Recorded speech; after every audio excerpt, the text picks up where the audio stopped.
Hi, welcome to the Extension Network. My name is Kimberly Taylor and I am the Cobb County 4-H agent. Today we have a great session in store for you guys. We have a wonderful session with informative information from my Extension colleagues. We have Mr. Neil Tarver, our Urban Ag and Horticulture agent, Miss Amy Whitney, our Urban Ag and Horticulture Program Assistant, and Miss Cindy Sweeta, our Family and Consumer Sciences agent, joining us during this session. Well, Extension has so much going on this summer, starting with 4-H. We have several activities going on this summer. One in particular is our summer camp. This is summer camp season. So we are still taking registrations for our Cloverleaf Summer Camp for grades 4th, 5th, and 6th. If you are interested, please contact the Cobb County Extension office at 770-528-4070 or visit our website at www.cobbextension.com.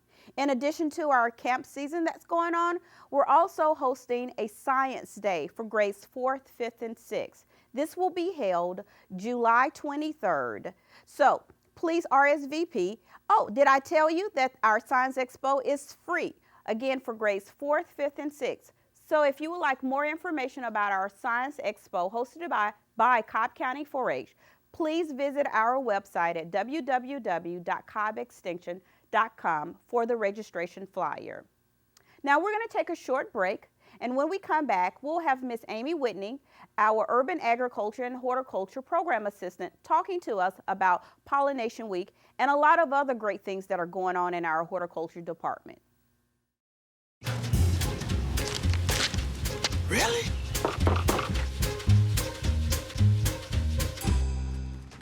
Buzz, what's up, man? You left some leaves burning out here. Yeah, I just came in just for a second. Come on, man. If it's too hot to touch, it's too hot to leave. You could torch the whole neighborhood. It's a good point there, Smokey. 9 out of 10 wildfires are caused by humans. Only you can prevent wildfires. Hi, welcome back to the Extension Network.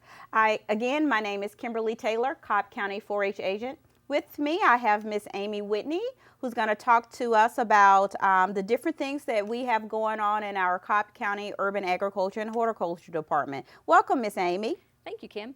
One of the things that we have going on is in coordination with actually the Watershed Stewardship Program of Cobb County Water and Cobb County Parks and Recreation, we're all celebrating National and Georgia Pollinator Week in the 3rd week of June.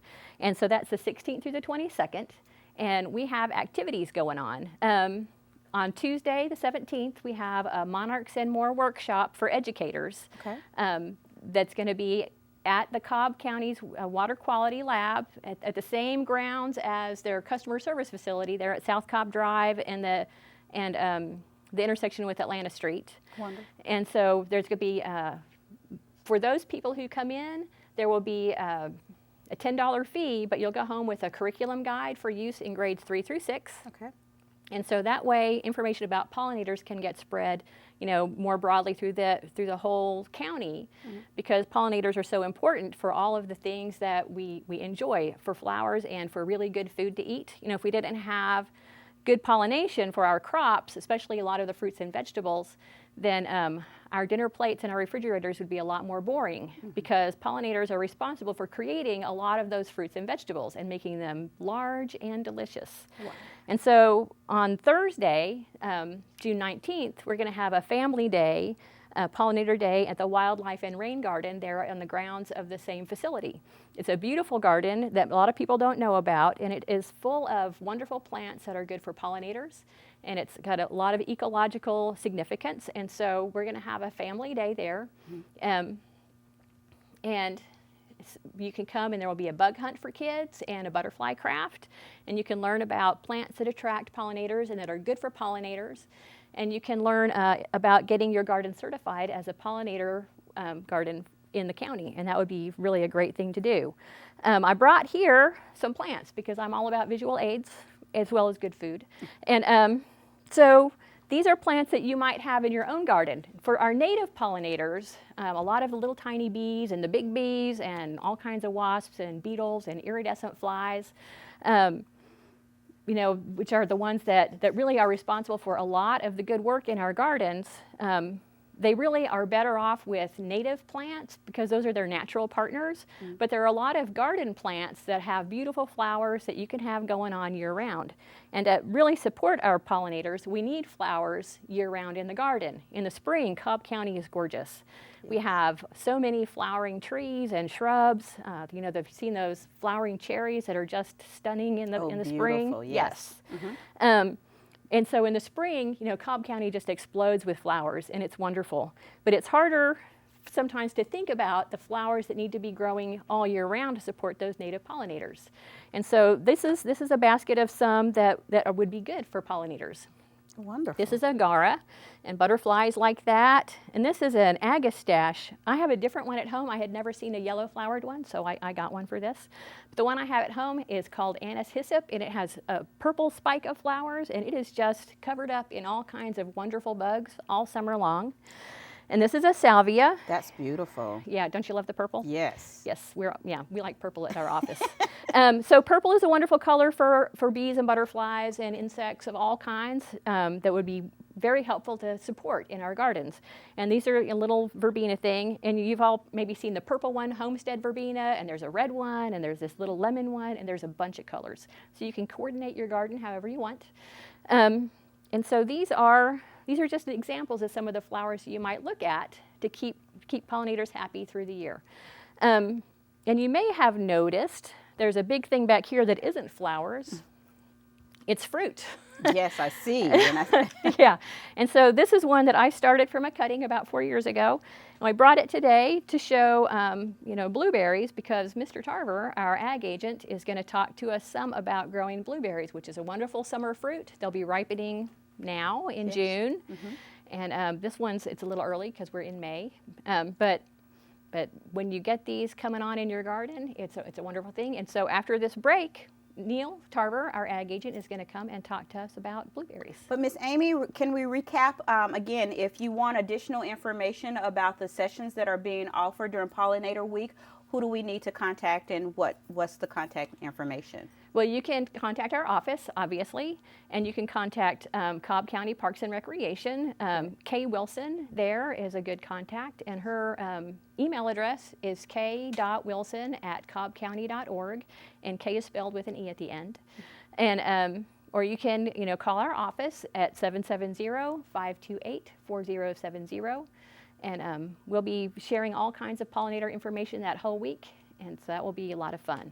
Wonderful. Well, thank you, Miss Amy, for coming out and sharing with us this wealth of information about Pollinator Week and an introduction to blueberries. We're going to take a break and we will come back with Mr. Tarver, our urban agriculture and horticulture agent, to talk to us more about our blueberries and other things that are going on in the horticulture department.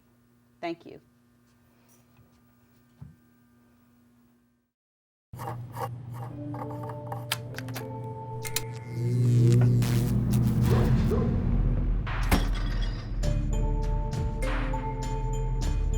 Traditional light bulbs actually generate 9 times more heat than light.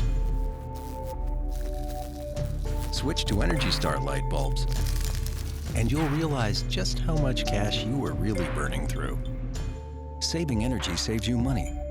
Learn more at energysavers.gov. Hey, I'm Amy Whitney, back from our little break. We're with Cobb Extension on the Extension Network, and Neil Tarver is here, our ag agent, and he's going to talk a little bit about blueberries, which we both grow in our own yards because they are so wonderful and easy in our climate and in our soils. They're a great plant. Tell us all about them, Neil. All right, thank you, Amy. Yes, that's right. Blueberries, which happen to be one of the main plants that we sell every year in our annual 4-H plant sale. If you happen to have any, you may notice that they're starting to get ripe now. Blueberries are an ideal home fruit because they are low maintenance, have very few pests, have very few fertilizer requirements, and they actually don't need a whole lot of water once they're established. Rabbit eye blueberries, which is the variety here, is the ideal variety for this part of Georgia, the Piedmont region. They are also the best plant to grow for the home, the best variety to grow for the home garden. And one of the reasons why is because with the rabbit eye variety, you have the early season, the mid-season, and the late season when they ripen. So right now, starting about this time in May on through perhaps middle of July, they should be coming ripe, with the early ones starting soon. As you can see, this one is very full of fruit. And one of the things that you want to look at to see that they're ripe when it gets time to pick is these berries that are green right now, they're going to begin to turn a pinkish, then a purple, then probably a lavender, and finally it's going to become a good deep blue. An ideal thing that I like to do that seems to work when you're getting to make sure that it's ripe and ready for picking when it's sweet. The inside there, which is why it's given that name rabbit eye, when this little part there is the same color as the outer part of the fruit, it's usually pretty ripe for picking. You got several different varieties, several different sizes that may go anywhere from about a ½ inch berry up to perhaps 3/4 of an inch.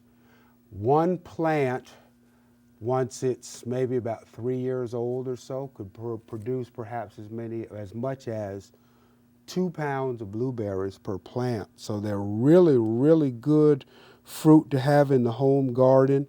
You will need to grow at least two, because the funny thing with blueberries is they need cross-pollination in order to ripen and for the fruit to pollinate. So you'll have to have more than one variety. Now, as far as fertilizing goes, the first year you plant them, you want to give it fertilizer in March, May, and then perhaps in July. Following years, fertilize it in March before it sets fruit, and then again in July. You can give it a basic 10-10-10 or 12-4-8 fertilizer, just a few ounces per foot of height, 1 ounce actually per foot of height. And then also, if the fruit needs pruning after they get older, what you want to do when you prune a blueberry, because see, a rabbit eye blueberry can get anywhere from about 6 to 8 feet tall eventually. What you can do to prune it is, you see this older cane here? Take out, and you see younger canes starting to come out. Take out the older cane, and then you can go ahead and just leave your newer canes for the plant to regenerate. If you want more information, you can call our office at 770-528-4070 and get this comprehensive guide here to growing home blueberries. Now, one other thing I'd like to invite you to, if you want more information on the horticulture department, is coming up in July 7th through the 11th, we'll be celebrating our annual horticulture week, where we're going to have activities and information and things to see and do throughout the whole week, featuring the horticulture department and the services we offer. We'll start out July 5th with a booth at the Marietta Farmers Market on the square. So please come out and see us July 7th through the 11th for Horticulture Week. Thank you. Now, when people have their blueberry bush and it's been going for a couple of Are we years, still going, or they're going to have a lot more berries than they know what to do with. You know, if you have a lot of neighborhood kids like I do, they'll help relieve you of some of those berries, because they come along and help themselves, which is a wonderful way to get kids to eat their fruit. But if you don't happen to have a pack of neighborhood kids helping you out, you could end up with a gallon or so of blueberries, and then maybe a problem, because that's a lot of fruit to eat at once. And so Cindy Sweda, our FACS agent, is going to talk to us about what to do with an overload of blueberries once you've got your bushes well established. And we'll be back with her after the break. Here we go. We're gonna make some juice. It's gonna be good. She's excited. A little bit of kale. Please don't put this on I'm putting it all over the line. It's wet. It needs something. No, it'll go. Don't break my juicer. Looks good. You ready to try it? Come on, baby. Challenge your kids to be active and eat healthy. It's okay. Okay, all right. They might surprise you. She took another sip. You saw it? Search We Can for more ideas on how you and your kids can get healthy together. Hi, welcome back to the Extension Network. I have Miss Cindy Sweeta, our Cobb County Extension Family and Consumer Science Agent here. Whoa, Miss Cindy, I tell you, we have a lot going on. It looks like we're talking about canning.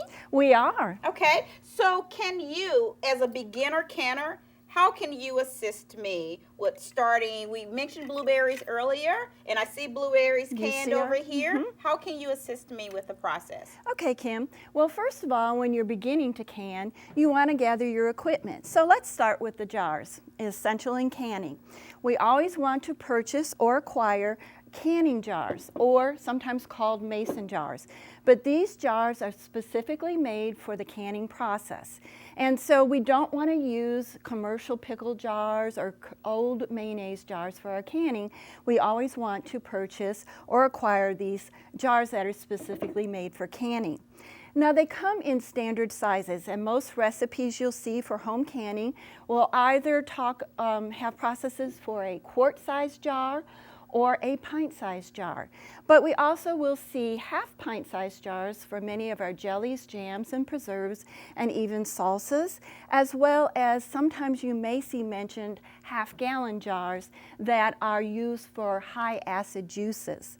When it comes to the canning jar, we want to make sure that it is in good condition before we start. So you're always going to check the jar along the rim for any kind of cracks or chips that you might find along the rim of the jar, as well as looking for any kind of cracking or fissures that are found along the walls or the bottom of the jar as well. Now, another important piece of canning equipment is actually the two-piece lid system. And this lid system consists of a flat disc with a sealing compound on the inside of the lid, as well as a ring. And these can be purchased. There's many different manufacturers of these two-piece lid systems, and so we always recommend that you follow the manufacturer's instructions on how to prepare your lids for canning. Another important tool that you'll be using is something called a headspace gauge. Now, this particular gauge measures the amount of headspace found in the jar. The headspace is actually the space between the inside of the lid of the jar down to the food product or the liquid in the jar. So what you do is you simply use this gauge to measure the headspace. Along the side of the gauge, you'll find measurements from 1/4 inch to 1 inch. Following your recipes recommendations, for example, with fruits, we always have a 1/2 inch headspace. I'd look for my 1/2 inch measurement, place the gauge, the 1/2 inch measurement, on the rim of my jar, and then fill my product to the bottom of the gauge. And that ensures that we get an accurate headspace. Now, if we are doing the canning process correctly, what we're doing, Kimberly, is actually taking the food product, heating it up to a high enough temperature to destroy any kind of microorganisms that could cause illness or spoilage. We're actually inactivating enzymes that can cause spoilage, and we're driving the air out of the jars. Okay. So once that occurs, as the jar cools, it actually produces a vacuum seal. That vacuum seal prevents any kind of air with microorganisms that could recontaminate the jar from entering it again. So we have a nice, safe product when we're done canning. And we always have to be safe with canning. Absolutely. So we're going to follow recommended or reliable sources when it comes to our canning recipes. And so we can always use the extension publications available at all local extension offices to get those canning recommendations, as well as we can rely on the USDA, United States Department of Agriculture, canning guide as a reliable source. And then the major manufacturers, major canning equipment manufacturers, such as Ball, also produce their own canning recipes. So these are all reliable sources that we can use when we're starting our canning. Now let's look at our blueberries here. We have this abundance of blueberries, and we don't have any neighborhood kids to eat them. So we can can our blueberries. So with canning the blueberries, we're going to process them in a water bath or boiling water canner. And so what we're going to need is a water bath canner. A water bath canner is a large stock pot with a tight-fitting lid, and inside the canner you will find a rack. Now the rack is for the jars to sit on so they don't touch the bottom of the pot, but it also allows the water to circulate around the jars to make sure that the heat is being penetrated throughout the jar properly. Okay. Now, you don't necessarily need to have a water bath canner. You can actually do water bath or boiling water canning in a large stock pot with a tight-fitting lid, as long as it's deep enough to cover the jars with 1 to 2 inches of rapidly boiling water. So for water bath canning, we are using the water bath canning method for our high acid foods like our fruits, our tomato products, our pickles, our pickled products, jams, jellies, and preserves, and also salsas. Oh, wow, that's amazing. So we get a lot of our food products actually canned in a water bath canner. Okay, good. Now, another type or recommended method for canning is pressure canning. I was going to ask you about this. Absolutely. Now, pressure canning is for our low acid foods. Those are our vegetables, such as our green beans here, as well as our meat, fish, poultry, and any kind of soups, stews, or sauces that incorporate low acid foods. And pressure canning is actually taking that food product, placing it in 2 to 3 inches of water, bringing the heat up in the canner to, at a minimum, 240 degrees, and processing that food at that 240 degrees. Now, pressure canning is the only safe method for our low acid foods such as our green beans. And the reason for that is only a pressure canner will reach that 240 degree heat. And that's essential because we are wanting to destroy the spores that are produced by Clostridium botulinum, which is a microorganism that causes botulism poisoning. That's correct. So once again, pressure canning is the only safe method for our low acid foods. Oh, wonderful. So that's just a short little overview of canning and some of the equipment that we need to get started in canning, Kim.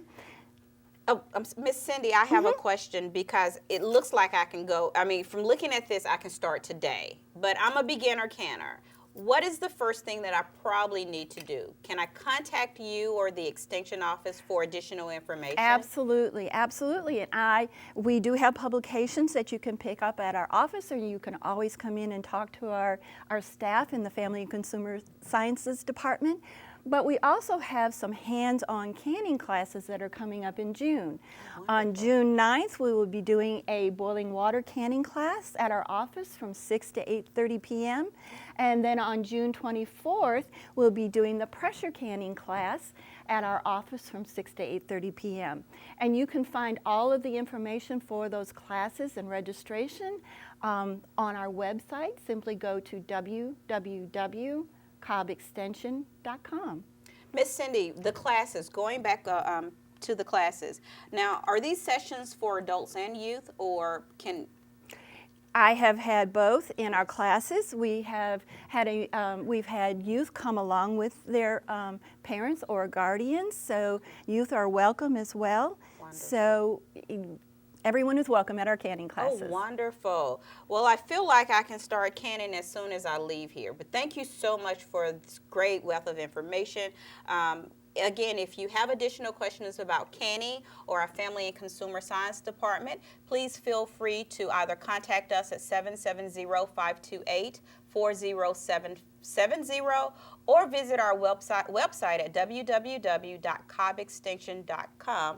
And also, if you have additional questions about your soil content and if it's great enough or good enough to start growing your blueberries or vegetables or other fruits, we do offer soil testing, so you can bring your soil samples into our office. Again, our office number 770-528-4070, or once again, visit our website at www.cobbextension.com.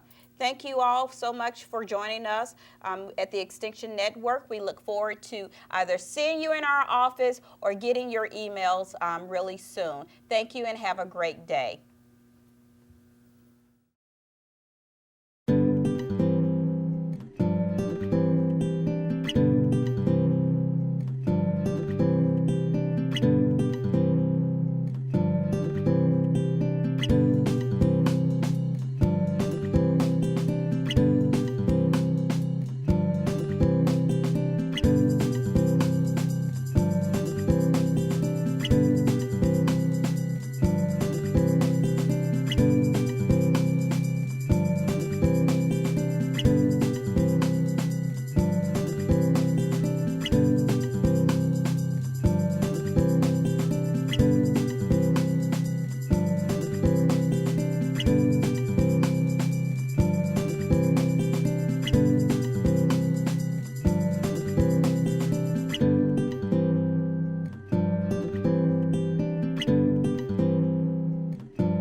Now the big guy comes up to bat, hitting .342 with 92 RBIs and 36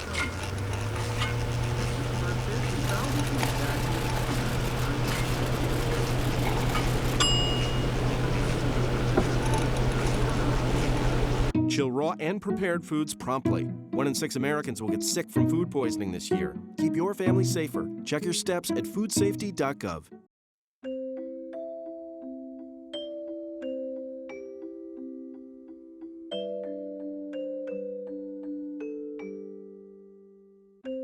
Lead paint poisoning affects 1 million children today. If you're pregnant or have young children and your home was built before 1978, you could be at risk. Learn how to protect your family. To find your home's danger zones, the health effects, or just to find help, log on to leadfreekids.org. My name's Reggie. Just recently, my wife and I took in her sister's children. Now, we already had 4, so I went from becoming a family man to a man with a bigger family. Now, you can't eat love, so I don't know how I'm gonna feed them tonight. How was that, Rich? I think I look more like Denzel. That's cold, man. Play a role in ending hunger. Visit feedingamerica.org/hunger and find your local food bank. Here at the GED Pep Talk Center, we have pep talkers standing by to get you motivated for your GED diploma. Text the name Terry to 69222 for a sympathetic pep talk. You show people what you really are. Or for a gentle pep talk, text the name Deborah. You know you're going to make people very proud of you. And if that's not enough, text the name Danny for an extreme pep talk. Prove everyone wrong. Show them you're the boss. Get your GED pep talk and find free GED classes. Text the name of the person you want a pep talk from to 69222. A single ember that escapes from a wildfire can travel more than a mile. Get Fire Adapted now. Learn simple steps at fireadapted.org.